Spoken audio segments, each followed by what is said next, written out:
tipos de auditoría y las partes que conforman esta auditoría, las directrices, que es importante. Acá nos habla de algunos términos de la auditoría combinada, la auditoría conjunta. Les parece un catálogo de términos básicos para no confundirnos y en qué parte del proceso de auditoría se va a encontrar cada uno.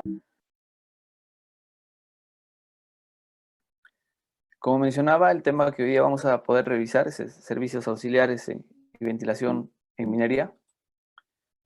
Dentro de los temas que vamos a poder revisar está, pues, primero vamos a dar una introducción sobre los procesos de minado, algo sobre el mapa de procesos.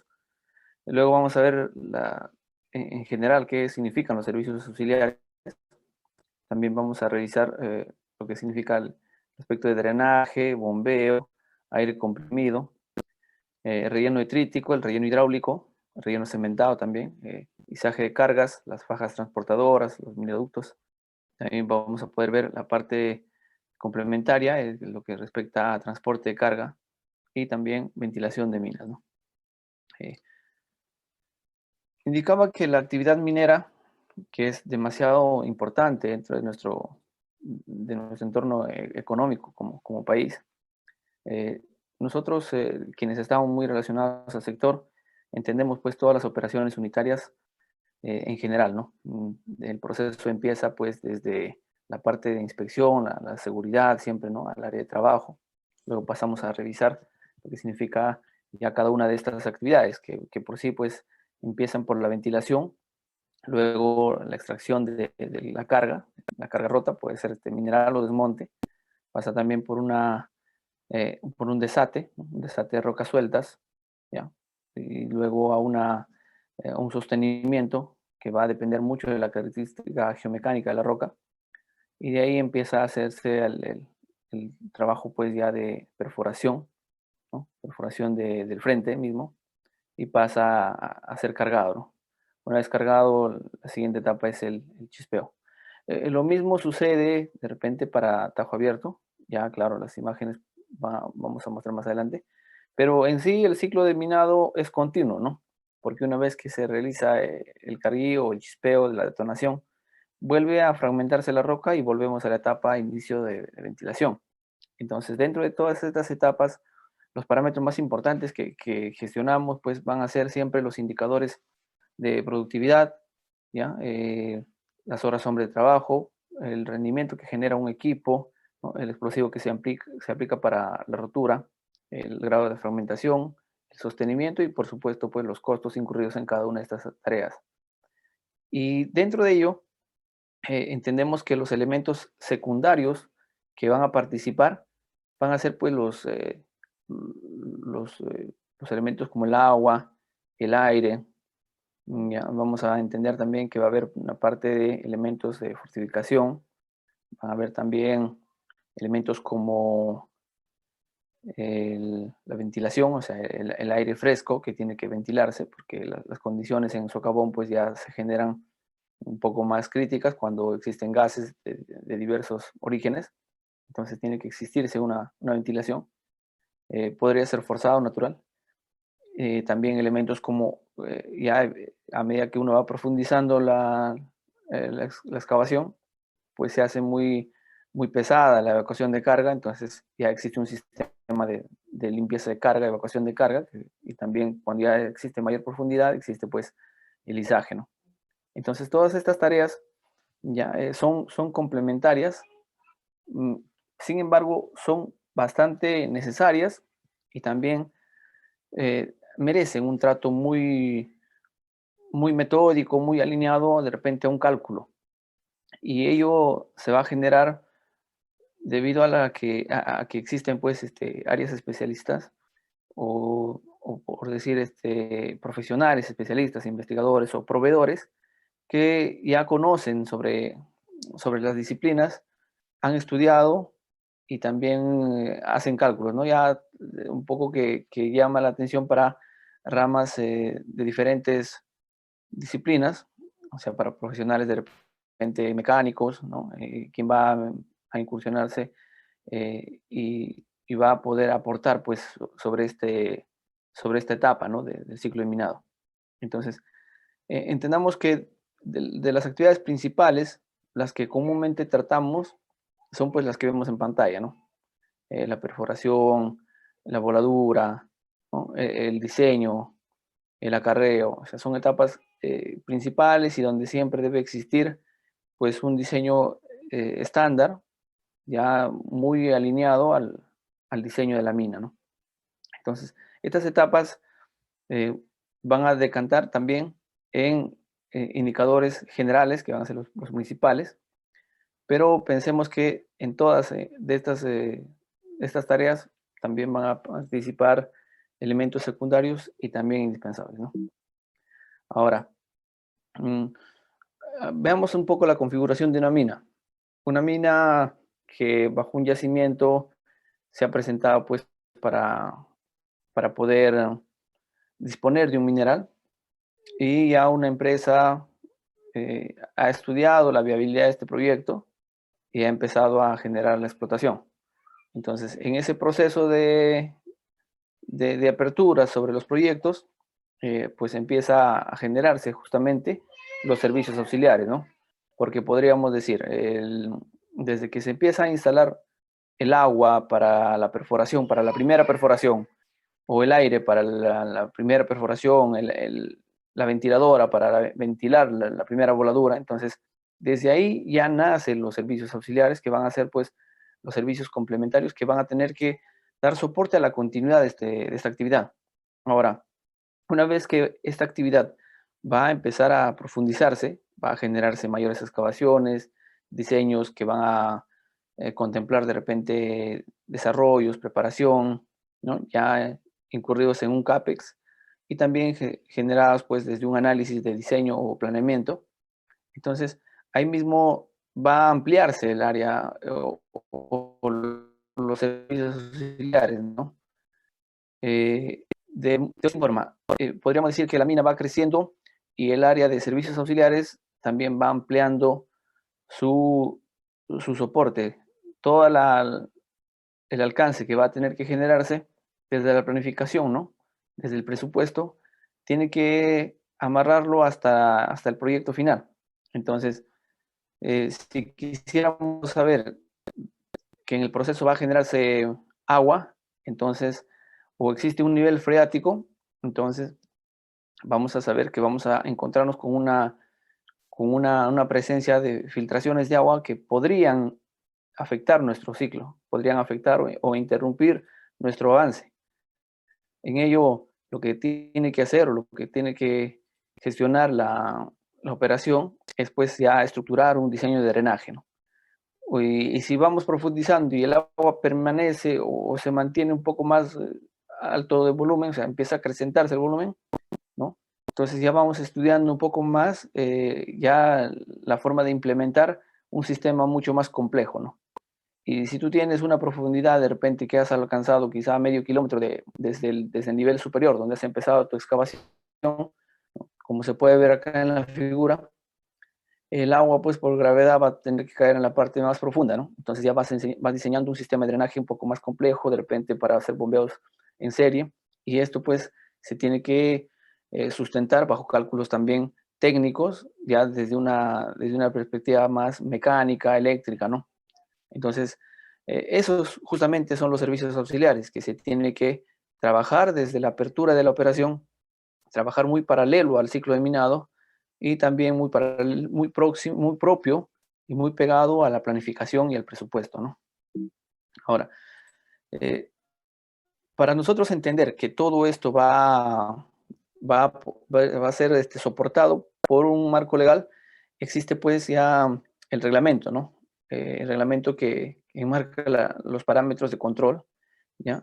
Tanto desde el aspecto ambiental como el aspecto de seguridad.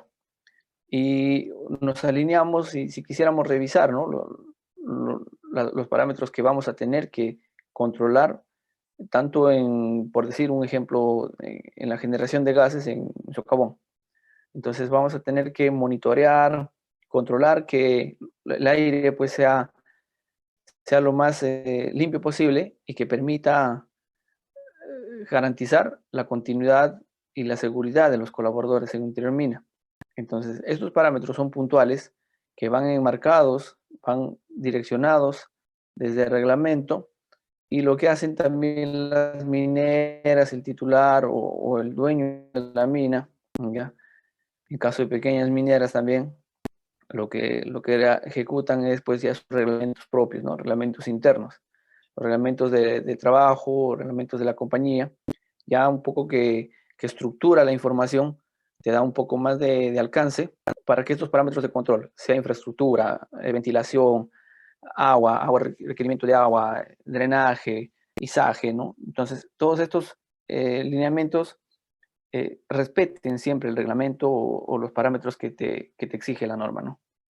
Entonces, entendamos que todo lo que vamos a diseñar, vale decir, en nuestra presentación anterior, hacia futuro, todo lo que vamos a poder nosotros estructurar hacia futuro desde que empezamos a aperturar nuestra operación, tiene que respetar los parámetros que exige la norma.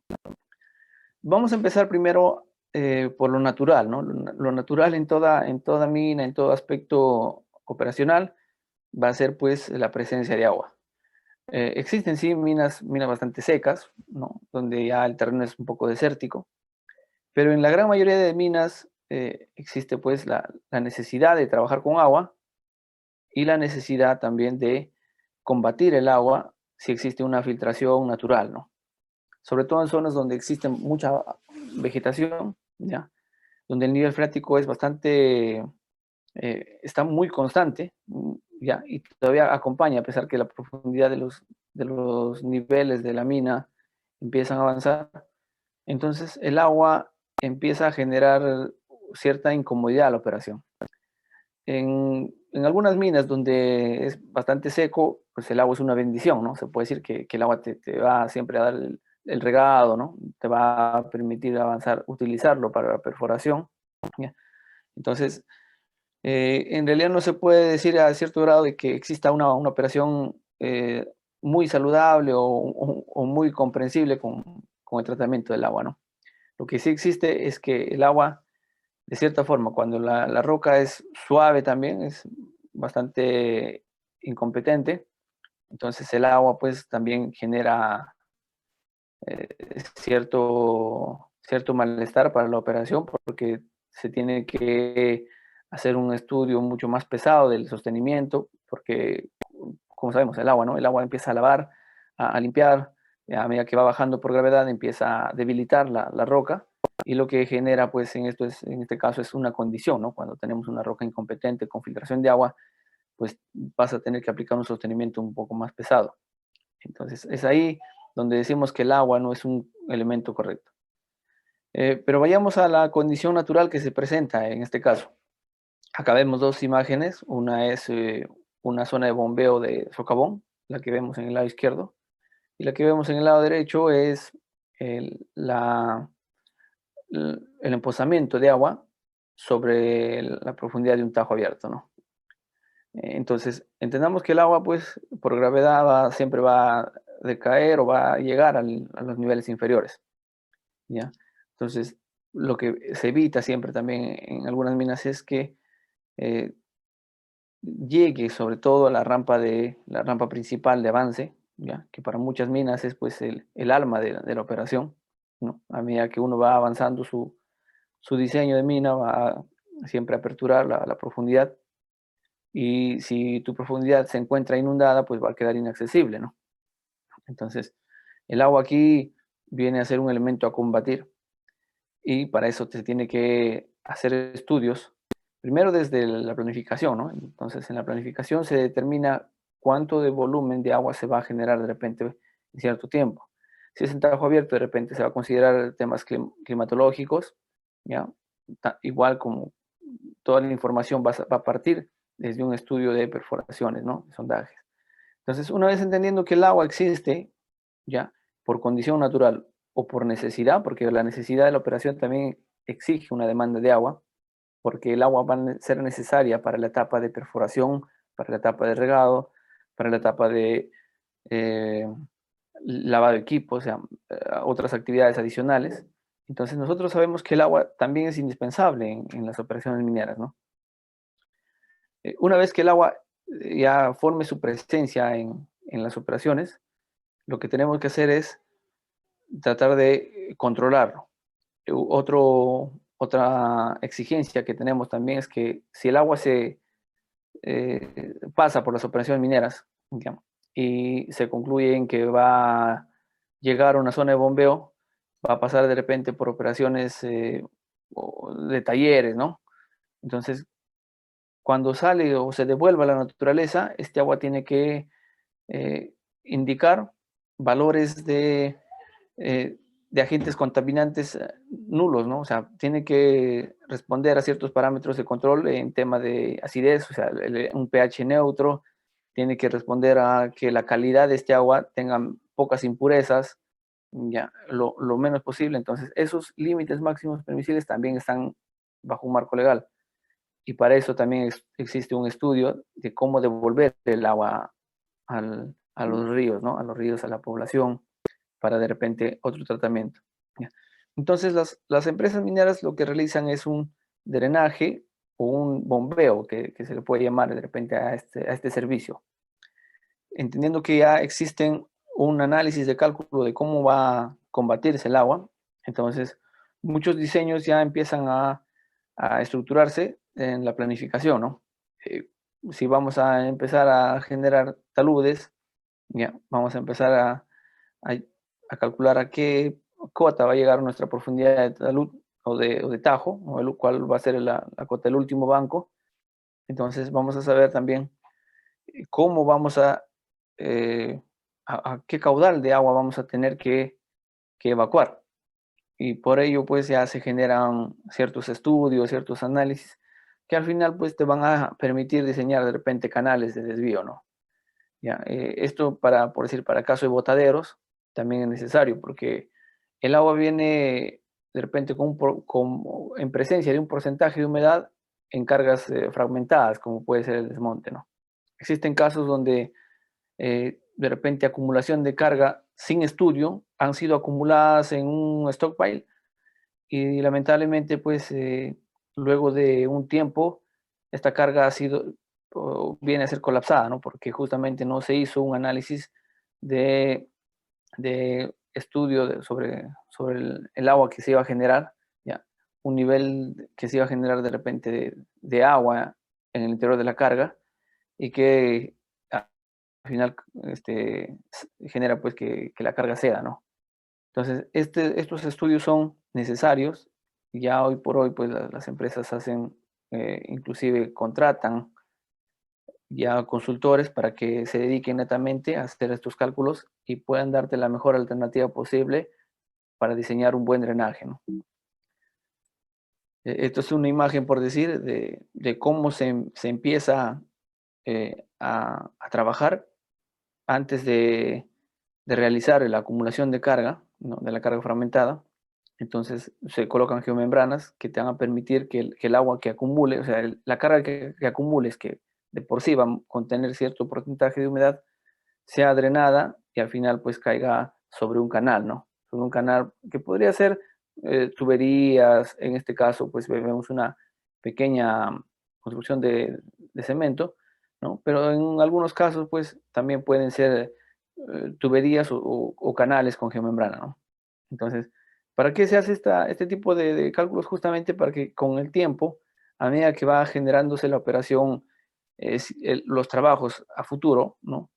Estemos preparados para que el agua o lo que se genere sea correctamente tratada, ¿no?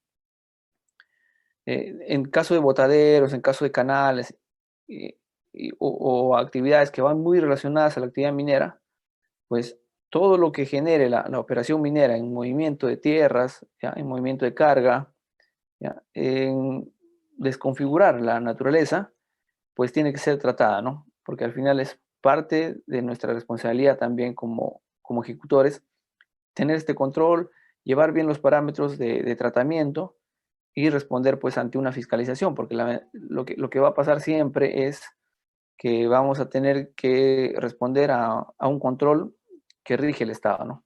Mediante OSINERMIN o mediante la Autoridad Nacional del Agua, van a poder indicar, el mismo ministerio, de Energía y Minas, Ministerio de Ambiente, vienen y supervisan, ¿no? Cuál es el control, cuál es el tratamiento que está dando para temas de calidad de agua y cómo se está devolviendo a la naturaleza.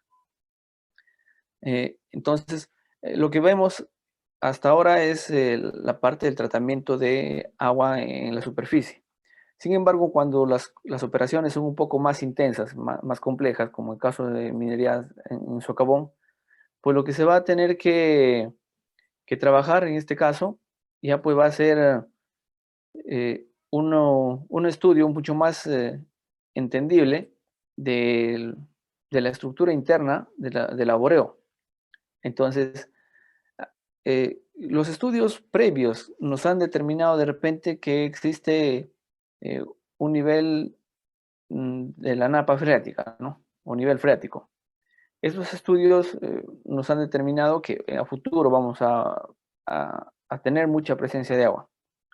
O de lo contrario, los estudios nos han dicho de repente que hay muy poco indicio de agua, pero sí vamos a poder controlar el agua de la operación, o sea, el agua que necesitamos para el ciclo de minado.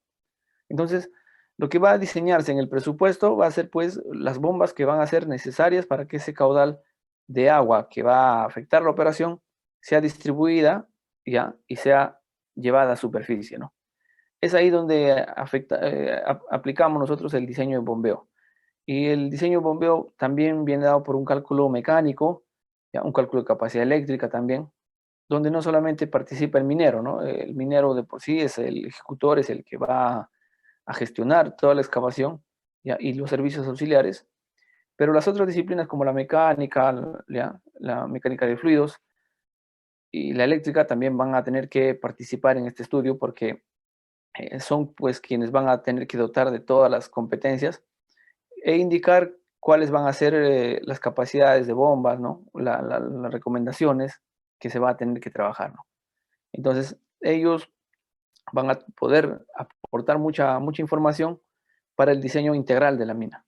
Si tenemos un estudio que nos va a permitir de repente una mina a 20 años, sabríamos qué bomba vamos a comprar de aquí a 10 años, ¿no? Entonces, muchos de estos estudios que son especializados no solamente eh, caen en la responsabilidad del ejecutor minero, ¿no? Sino también de un consultor, de gente mucho más especializada mediante estudios de hidrogeología, ¿no? Mediante estudios mucho más complejos que te permitan entender cuánto va a ser el caudal de agua que vas a tener que tratar en todo el periodo que dure la mina, ¿no? Estas vistas ya son vistas de control de bombeos, ¿no? Cuando las labores quedan sometidas a grandes evacuaciones de agua, ¿ya? Y las bombas que se tienen que aplicar no solamente en un solo punto, sino pueden ser en simultáneo, ¿no? En diferentes lugares de la mina. Y para entender que en el mercado también existen diferentes tipos de bombas, ¿no? Por decir, las bombas sumergibles son las bombas que comúnmente encontramos en las rampas de avance, ¿ya? En las labores estacionarias, porque como su nombre dice, o sea, se sumergen y son fáciles de manipular. Eh, Hoy por hoy ya la norma nos exige que estas bombas deben ser tratadas con un control adecuado, porque las bombas son alimentadas bajo energía eléctrica. Como ven aquí hay un cable negro, ¿no? La energía eléctrica, y lo amarillo es una boa, ¿no? Que es donde ya sale el agua para ser expulsada. Entonces el cable negro contiene pues una fuente eléctrica. Claro que la energía para poder ser manipulada tiene que estar totalmente bloqueada. Sin embargo, para el tratamiento, para el manipuleo, para el control, ya pues se ha desarrollado bastante la técnica de movimiento de bombas, ya control de los electricistas, tienen procedimientos bastante rigurosos que puedan revisar que no exista pues energía, ¿no? Sobre la bomba antes de ser manipulada. Entonces, estas bombas vienen a proporcionarte la facilidad de poder bombear pequeños volúmenes de agua, ¿no? Y rápido, ¿no? Entonces, la energía también que te va a proporcionar aquí va a ser siempre de 440 voltios. Lo que más nos importa como operadores en tema de bombas es pues, ¿no? La diferencia que se va a tener de nivel a nivel hasta el punto de bombeo, ¿no? Entonces, para este cálculo de diseñar quién es o cuál es la bomba que voy a tener que implementar para una rampa o para un pequeño acceso, ¿ya? Pues viene dado justamente de los cálculos que van a permitir saber hasta qué altura voy a tener que bombear, ¿no? No tanto la distancia horizontal, sino la distancia en vertical. Entonces, la distancia en vertical, desde el pozo donde voy a bombear hasta el punto de evacuación, donde dejo la carga, pues ahí es donde se hace el cálculo, ¿no? Y también con qué energía estoy contando, en qué punto se encuentra, cuál es el tablero que voy a tener que aplicar. Entonces, ya empiezan a tallar ciertos factores, cierta información que es necesaria también para la decisión qué bomba voy a comprar, ¿no? En este caso, también veamos las bombas centrífugas, ¿ya? Que son bombas un poco que te van a permitir, y existen de la misma capacidad, sino que la mayor diferencia entre la bomba sumergible y la centrífuga, pues va a ser el manipuleo, ¿no? La centrífuga es más estacionaria. No es tan fácil de llevar a otro punto para poder hacer la descarga de agua así de rápido, ¿no? ¿Ya? El funcionamiento, inclusive, de esta bomba centrífuga es mucho más efectivo, ¿ya? Porque lo que hace es impulsar el agua, ¿ya? Desde una rotación, o sea, es como un ave que empieza a jalar el agua y a medida que va rotando te bombea, ¿no? La efectividad de estas bombas y sobre todo la forma de cómo hacer el mantenimiento, la limpieza de estas bombas, permite pues de que estas bombas trabajen con mayor tiempo de uso, ¿no? Son mucho más robustas, mejor dicho, a las bombas sumergibles. Las sumergibles son sensibles, pero también tienen su ventaja de que te pueden ayudar a bombear en puntos de repente de fácil manipuleo, ¿no?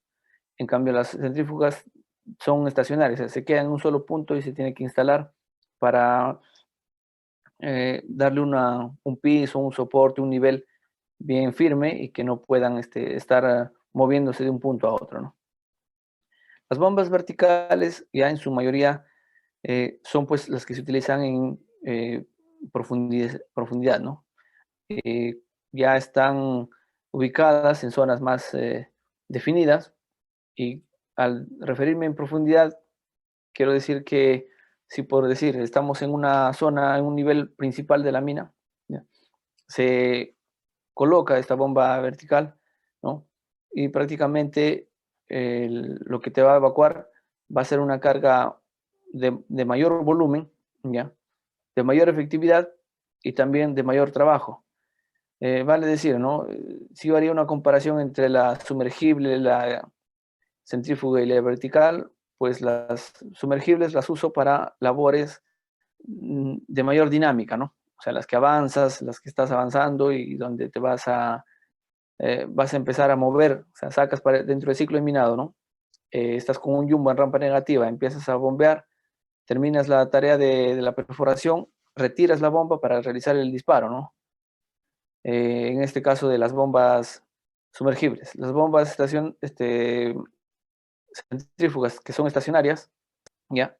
Podrían ir en pozas auxiliares y las bombas verticales podrían ir en pozas principales donde prácticamente vas a tener que cambiar de bombas al año, por decir, ¿no? Al año, cada medio año, solamente va a ser su mantenimiento para un momento, ¿no? Entonces, esa es un poco la diferencia también en tiempo, en plazos, que se les puede dar a las bombas, ¿no? En general. Ahora, ¿por qué es tan importante entender la presencia del bombeo en Intermina? ¿A qué se debe que nos preocupemos, ¿no? Si de repente estamos viendo otras tareas, ¿por qué deberíamos detenernos a mirar? Hay dos aspectos indispensables que comprender aquí, ¿no? Las bombas funcionan a través de energía y la energía en una mina donde de repente el agua es demasiado intensa, ¿ya? Se va a tener que consumir de manera constante, porque hay minas donde se detiene 1 o 2 horas la energía, o sea, hay un corte de energía general, y vale suficiente tiempo de 2 horas para poder inundar las labores, ¿no? Entonces, el consumo de energía que son necesarios para que esta bomba pueda expulsar el agua, pues a veces representan más del 25% del total de lo que puede generar todo el campamento, ¿no? O sea, toda la casa fuerza, los servicios. Entonces, entendamos que la energía justamente te va te va a representar un costo también significativo. Ahora, si yo tendría de repente una distribución muy efectiva, como podría ser bombas con arranque automático, o sea, con boyas automáticas, que no necesariamente van a necesitar un bombero, pues ahí un poco vas a poder reducir el consumo, porque vas a usar en función a la demanda, ¿ya? Entonces, ese es un aspecto muy importante que debemos reconocer, que en el sistema de bombeo el costo de energía es muy inherente, ¿no? Otro aspecto importante es que existe un mantenimiento, ¿no? Un mantenimiento que tiene que aplicarse no por el minero, no el especialista minero, sino el conocedor de las bombas, que en este caso podría ser un técnico electricista, ¿ya? Conocedor de cómo es el manejo y el funcionamiento mecánico e interno de la bomba, ¿no? ¿Ya? Los mecánicos y los electricistas conocen muy bien de los parámetros de diseño de estas bombas, lo supervisan bien, gestionan periodos de mantenimiento, de inspecciones, ¿ya? A la vez, lo que hacen también es recomendar, ¿no? Cuál es el cuidado, cuál es el control, cómo se debería manipular las bombas. Entonces, existe el área de mantenimiento que tiene que hacer estas inspecciones y por ende existe pues una necesidad de una supervisión, ¿no? De alguien que lo delegue. Ahora, de estos dos puntos principales, uno que es el consumo de energía y el otro es el mantenimiento, ¿ya? Lo que más podría preocuparnos a nosotros es que exista continuidad. Y ya les hacía el ejemplo de que si existe una interrupción de corte de energía en un par de horas, puede comprometer mucho la seguridad de la mina, ¿no? Entonces, el mantenimiento igual, o sea, si tú llevas gente de repente por ahorrar costos, llevas de repente un servicio reducido de menor tarifa, puede que no sea especializado en el conocimiento de bombas, ¿no? Y solamente haga una limpieza superficial, ¿ya? Y no va a ser el reconocimiento adecuado, entonces puede comprometer también de que la bomba no llegue a su vida útil o colapse por un tema de energía, por un tema de instalación y nos quedemos sin la bomba, ¿no? Entonces, pensar en dos aspectos importantes para que te generen una continuidad del bombeo. Lo que hacemos, muy aparte al conocimiento del control de bombas también en minería, es eh, cómo hacer la distribución o la redistribución de bombas, ¿no? En muchas minas que empiezan a generarse un criterio de desarrollo bastante amplio, ya vale decir con rampas, bypasses, galerías, subniveles, ya a eso me refiero amplio, eh, se empiezan a ramificar labores que de repente te puedan permitir que se concentre el agua en dos o tres puntos, ¿no? A diferencia de lo que podría existir de 5 a 6 zonas de bombeo. Entonces, cuando tú concentres la mayor cantidad de volumen de agua en zonas principales y desde ese punto buscas el menor punto de evacuación, o sea, la menor distancia de evacuación mediante laboreo nuevo, puede ser chimenea, ¿no? Podría ser un acceso nuevo, ¿no? Entonces, vas a poder darle mayor consumo, mayor optimización al uso de tu bomba, ¿no? Justamente por reubicación de bombas. Entonces, es ahí donde el diseño eh, permite pues, la participación de la planificación del minero, sobre todo, ¿no? Donde se pueda dar modificaciones al sistema integral de bombeo. Les decía que para hacer cálculos de capacidades de bombas, es necesario saber cuál va a ser la diferencia de nivel vertical, o sea, de altura o de distancia vertical, ¿no? Entonces, esta información a, a distancia y comprender cuál es la capacidad de energía, pues va a generar una relación muy directa a la decisión de qué bomba voy a poder comprar. Existe, por decir, ¿no? En ejemplos muy significativos, existe unas bombas demasiado grandes, demasiado amplias, con una capacidad de motor, o sea, un HP más elevado, de repente para distancias menores, ¿Qué te va a generar esto? De que tu consumo de energía sea más alto, porque estás usando una bomba de mayor dimensión para una pequeña altura, ¿no? Entonces, es ahí donde también participa mucho el cálculo del minero, donde indicamos cuál va a ser la bomba adecuada para el diseño de bombeo que voy a tener que realizar, ¿no? Otro caso, existe una compra, por decir, en situación inversa, ¿no? Existe una compra de una bomba de menos escala, o sea, de menor capacidad de altura, ¿no? Y sin embargo, nuestra excavación física, o sea, en la realidad, pues tiene una mayor altura. Entonces, por una mala decisión de cálculo, un mal diseño o análisis, pues ya hemos de repente aperturado una compra que no era la adecuada, ¿no? Situaciones como estas se van a dar y para ello deberíamos nosotros conocer cuáles van a ser las capacidades necesarias en función a la altura y a la energía con la que cuento, ¿no? Eh, otro beneficio para considerar, ya nosotros sabemos que el análisis de potencias que generan las bombas, ya, te van a permitir pues diseñar de repente la ubicación de tus bombas o diseñar nuevas pozas de bombeo, ¿no? Y esto a su vez va a generar pues una reducción de costos en consumo de energía, ¿no? Eh, es como tener el televisor prendido las 24 horas del día o solamente tener prendido 2 a 3 horas en el día, ¿no? El mismo ejemplo. O sea, para el caso de bombas, tener prendido todo el día, ¿ya? Porque de repente no lo estamos dando un uso adecuado, porque de repente el agua que podríamos captarlo sería en otro nivel y solamente podría trabajar una menor fracción de horas, ¿no? Entonces, ese análisis te puede generar cierto beneficio. Otro podría ser la disminución de las pérdidas sobre el efecto Joule, ¿no? Sobre los cables y transformadores. Esto ya va más un análisis eléctrico, ¿no? La eficiencia de estas bombas, ¿ya? De todo el diseño integral del bombeo con el cableado, con los elementos de energización, ¿no? Transformadores, ya, va a entregarse bajo un cálculo. Y ese diseño, eh, por error, podría ser gestionado bajo una compra que no corresponde, ¿no?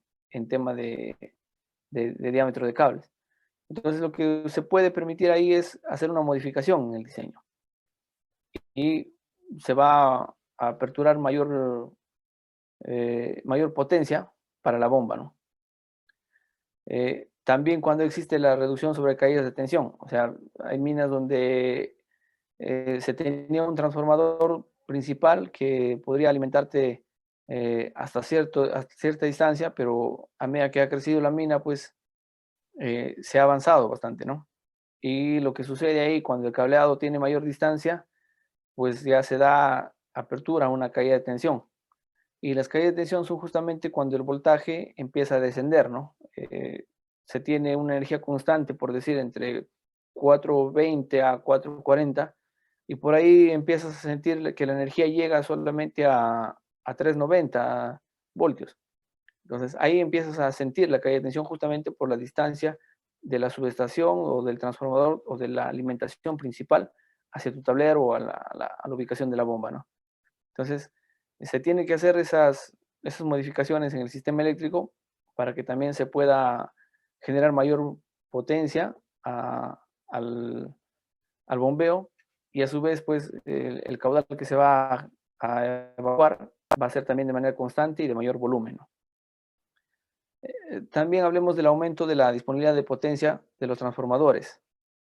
Eh, la alimentación que llega, la carga que alimenta las bombas, sobre todo en bombas principales o en estaciones de mayor envergadura, ya, de mayor potencia, vale decir, eh, son pues las que te van a mover de repente el costo, porque cuando tienes de repente solamente una zona principal de alimentación en la mina, ¿ya? Y tu labor o tu zona de operación está de repente a 1 kilómetro, vas a tener, vas a verte vulnerable a las caídas de tensiones que hablábamos, ¿no? Entonces, si tenemos distribuida una línea eléctrica, una red eléctrica bastante uniforme, constante, ¿no? Y, y de manera que te va, o de repente, o dos líneas, ¿ya? Que te van a generar una energía constante, pues nosotros el uso que le vamos a dar a las bombas va a ser de manera eficiente, ¿no? Otro es son las instalaciones, por decir, usted tiene el cableado de la mina en zonas donde puede haber mayor o colapso de roca, colapso de repente de las cajas, porque es un laboreo antiguo que de repente se ha encontrado en zona húmeda, ¿no? ¿Ya? Y va a haber fragmentación de los cables, ¿no? Caída de los cables, humedad sobre los cables. Entonces las instalaciones tienen mucho que ver también de los beneficios que te van a poder generar, ¿no? Si no tienes una zona adecuada, una zona seca, ventilada, es por eso que también las subestaciones te recomiendan en zonas ventiladas. Si no tienes esta condición de poner, mantener bien tu instalación para también un correcto mantenimiento, lo que va a suceder es que vas a tener que hacer nuevas instalaciones, modificar, hacer limpieza. Entonces, esto te va a permitir que tú pares tu bombeo, ¿no? Detengas tu sistema de trabajo y hasta el punto de que eh, puedas generar de repente incomodidad a la operación y que se vean perdidos 1 o 2 o 3 horas, ¿no? de trabajo sobre el bombeo. Entonces, entendamos también que a medida que tienes la energía constante, ya, el consumo de carga de energía por kilowatt hora va a ser significativo. Pero si tienes energía interrumpida, ¿no? O sea, que de momento empieza a funcionar y se apaga y luego vuelve a prender. Entonces, vas a tener tú un costo elevado por la variabilidad de carga, ¿no?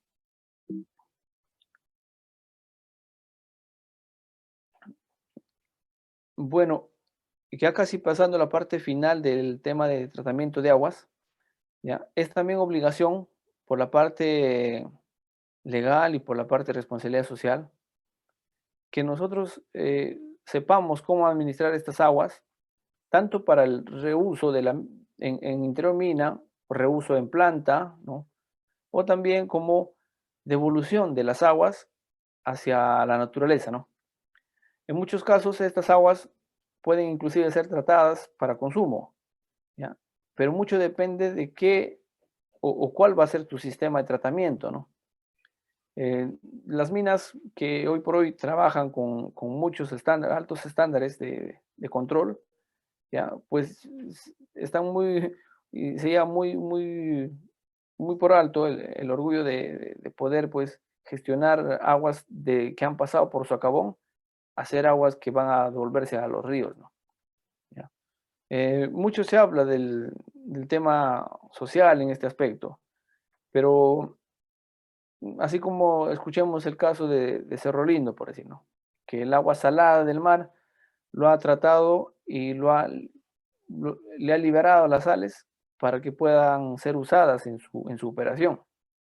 Entonces, lo mismo pasa con las aguas que han pasado de repente por soluciones ácido-ferrosas, que han llevado pues de repente cierta calidad de finos que puede ser contaminante y que llegando a la planta de neutralización o planta de tratamiento, ¿ya?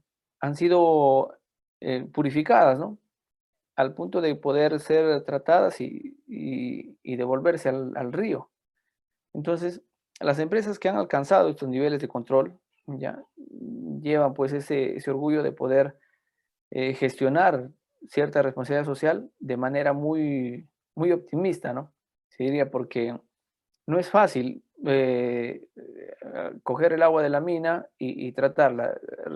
Requiere de una infraestructura de alto costo, requiere de un control que va a significar un costo operativo también relevante, requiere de floculantes, o sea, aditivos que van a permitirte a sedimentar el agua, neutralizar el agua, ¿ya? Y requieren de controles y monitoreos que también, ¿no? Van a ser, bajo cierto periodo, van a ser parte de este control, de este procedimiento. Entonces, el tratamiento de aguas que ya se aplica en las actividades mineras, ¿ya? Son bastante estudiadas no solamente por el departamento de minas, ¿no? Sino también por el departamento de medio ambiente. Ya ellos, inclusive hasta biólogos han podido revisar cuál es la calidad del monitoreo de control de agua y que también les permite a ellos pues, poder hacer estudios para darle de repente uso eh, natural de esta agua, ¿no? Entonces, y aquí les voy a compartir cuál sería el presupuesto para una planta bastante modesta en caso de un pequeño minero, ¿no? Sabemos que las plantas, como en la imagen anterior de Volcan, de Minsur, pues son plantas que cuestan cerca al $1.000.000, pero en este caso, si quisiéramos hablar cuál es la matriz básica, cuál es el funcionamiento básico de una planta de tratamiento, pues es primero, ¿no? La recepción del agua, ¿ya? La adición de floculantes, la agitación dentro de un tanque, ¿no? Este tiempo depende mucho del diseño de la mezcla, ¿no? Del diseño de lo que vas a tratar, ¿ya? De cuánto le vas a meter de floculante. Luego aperturar ya a que exista un pase del agua, ¿no? Y que se siente los floculantes, ¿no? Se separen las impurezas del agua y que pueda ser revisada, pues, ¿no? Ya pase a cierto control para ver el destino final del agua, ¿no? Entonces, en este presupuesto, bajo un esquema bien básico de cómo trataríamos el agua, solamente considerando las válvulas, el mezclador, el agitador, ¿no? Se podría gastar cerca de $15.000. Y si quisiéramos considerar también cuál es la infraestructura, la construcción civil, ¿no? Los aditivos, llegaríamos quizá a $32.600, ¿no? de gasto. Esto pues, como le digo, es un ejemplo muy elemental porque nos ayuda a estimar más o menos cuánto deberíamos nosotros de tener en CAPEX para nuestro pequeño proyecto minero, ¿no? Vamos a pasar a entender finalmente que todo lo que se ha realizado, no se ha explicado desde la apertura de la mina, desde cómo se empieza a trabajar a futuro, ¿no? Si estimamos una vida de la mina de 40 años, ¿qué es lo que deberíamos considerar? ¿Qué parámetros? Entonces, toda mina está obligada a diseñar un diagrama unifilar, ¿no? Un diagrama unifilar de bombeo que va muy pegado a un diagrama de sistema eléctrico también, ¿no? El diagrama de sistema eléctrico ya contiene pues capacidad de energías, ubicación de subestaciones, ¿no? Eh, potencia de carga, ya va mucho más específico el diseño del sistema eléctrico de la mina. Ahora, lo que hace Ocinermin o el ministerio cuando realiza este tipo de auditorías sobre el trabajo, sobre el proceso de, de infraestructura de la mina, ya revisa cada uno de estos puntos, ¿no? Cómo se está gestionando, qué parámetros controlamos, qué revisamos, bajo qué periodos, cuáles son las herramientas de control que aplicamos. Entonces, las minas tienen que estar preparadas para responder bajo un sistema de ingeniería, bajo el diseño de bombeo, ¿no? Eso sería todo respecto al diagrama unifilar de bombeo y pasemos a revisar la parte de aire comprimido. Otra actividad necesaria para la operación minera es pues el aire necesario para ejecutar perforaciones, por si no. El aire comprimido en la industria se utiliza también para inflar neumáticos, para pintar, ¿no? Para utilizar como secadores, como enfriadores, ¿ya? En nuestro caso, como mineros, lo exigimos quizá para el tema de perforación neumática, ¿no? ¿Ya? En talleres también es necesario. Para cargar con ANFO es necesario. Algunas minas ya han desarrollado sus compresores dentro de los equipos, así que evitan tener una red de aire.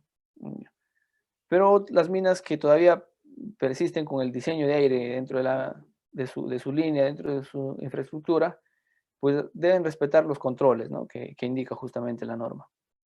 El aire comprimido, pues, te permite tener, para las perforadoras, vale decir, te permite tener un sistema de empuje, ¿no? Quizá un poco más barato que el hidráulico, ¿no? Es por eso que las minas todavía convencionales utilizan este sistema de inyección de fluido, ¿no? Como es el aire comprimido. Cuando tienes un mayor consumo, mayor uso, mayor efectividad de aire comprimido, se puede decir que haces menos desgaste, ¿no? Aplicas menos desgaste de brocas, de barras, ¿ya? También en tema de limpieza, ¿no? De limpieza de carga, como puede ser las palas neumáticas, ¿no?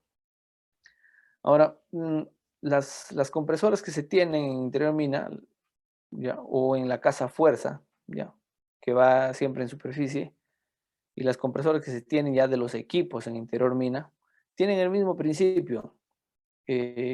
Reciben de un motor, de un generador eléctrico, puede ser eléctrico o un motor diésel también, ¿ya? Reciben cierta energía, ¿ya? Cierta carga, para que el compresor pueda generarte aire, ¿ya? Que pueda almacenarse en una botella ¿no? O en un recipiente y empieza a liberar presión, ¿no? Es necesario entender este principio dentro del sistema de trabajo, porque nosotros deberíamos saber primero que existe un control de bloqueo de energías y el aire ha generado muchos eventos en interior mina justamente por falta de este control, ¿no? El aire viene a expulsar pues cierta liberación de energía que podría lastimar, accidentar o hasta matar. Entonces debemos tener claro de que el aire comprimido, ¿ya? Desde su funcionamiento, eh, por más ventaja que te trae para las operaciones mineras, también eh, implica cierto riesgo, ¿no?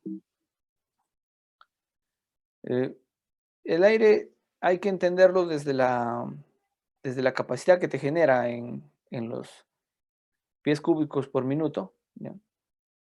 Para también saber que existen controles eh, para separarlo del agua, ¿no? Como por decir los purificadores. En la compresora se genera pues el aire que tiene cierto grado de contaminación, ¿no? En este caso puede ser el agua, pequeñas partículas, que a medida que va generándose mayor volumen de aire, el agua va formando, ¿no? Va formándose. Y cuando tú en el recipiente tienes una considerable porción de agua, pues el aire no es efectivo, entonces siempre tienes que purgarlo. Otro elemento auxiliar que podría ayudarte son pues los depósitos de aire o los pulmones, ¿no? Estos pulmones te generan que se incremente la presión. Si un compresor se encuentra distante de las operaciones, el aire que va a llegar desde un punto de manera directa va a ir reducido, ¿no? O sea, a medida que va saliendo expulsado el aire comprimido, hasta llegar al punto final, va a perder presión. Lo que te ayudan la función de estos depósitos de aire ¿ya? Va a ser de ayudar a incrementar, a subir, ¿no? La presión justamente de este mismo aire. Estos son los elementos que nos ayudan a optimizar el, el caudal de aire. Ahora, de otro lado, entendamos también que existe el caudal y también existe la potencia, ¿no? A medida que nos alejamos del nivel del mar, cualquier motor, sea de cualquier tipo, va perdiendo eficiencia.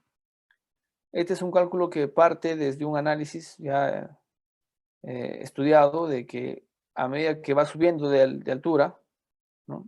Va a existir una capacidad de pérdida, ¿ya? Un porcentaje de pérdida de potencia, ¿no? De potencia y también de caudal.